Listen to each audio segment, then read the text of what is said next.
ഇപ്പൊ ഈയിടെയായിട്ട് കണ്ടുവരുന്ന ഒരു കാര്യമാണ് നമ്മുടെ ജെൻസി കാറ്റഗറിയിലുള്ള കുട്ടികൾ രാത്രി ഉണർന്നിരിക്കുന്നു, പകല് കിടന്നുറങ്ങുന്നു. IELTS എക്സാമിനെ സംബന്ധിച്ചിടത്തോളം ഇതിനെ പ്രിപ്പയർ ചെയ്യുന്ന ഒരു കാൻഡിഡേറ്റ് ആണെന്നുണ്ടെങ്കിൽ ഉറക്കം വളരെയധികം ഇമ്പോർട്ടന്റ് ആയിട്ടുള്ള ഒരു കാര്യമാണ്. ഈ അടുത്ത് നമ്മുടെ അക്കാഡമിയിൽ നിന്ന് പഠിച്ച ഒരു കുട്ടി നൈറ്റ് ഡ്യൂട്ടി കഴിഞ്ഞിട്ട് നേരിട്ട് തന്നെ എക്സാം സെന്ററിലേക്ക് പോയി. എക്സാം ഹാൾ എന്ന് പറയുമ്പോൾ ഫുൾ എയർ കണ്ടീഷൻഡ് ആയിരിക്കും, വളരെ കോസി ആൻഡ് കംഫർട്ടബിൾ അറ്റ്മോസ്ഫിയറിൽ ഇരിക്കുന്ന ഒരു സിറ്റുവേഷൻ ആണ്.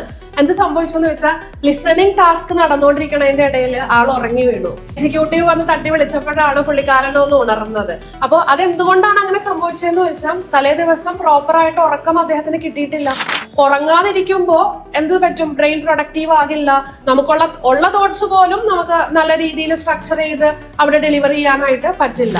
ഈ കുട്ടികള് അത്രയും ദിവസം അവര് രാത്രി ഉണർന്നിരുന്ന് പകല് ഉറങ്ങിയ ആളുകളായിരിക്കും. എക്സാമിന്റെ അന്ന് പകൽ ഉണർന്നിരിക്കാൻ ശ്രമിക്കും. അവര് പക്ഷെ ഫിസിക്കലി കണ്ണു തുറന്നിരിക്കുന്നു എന്നുണ്ടെങ്കിലും അവരുടെ ബ്രെയിൻ ഉറക്കുമായിരിക്കും. ഓവറോൾ ഹെൽത്തിന് IELTS എക്സാമുമായിട്ട് വളരെയധികം കണക്ഷൻ ഉണ്ട്.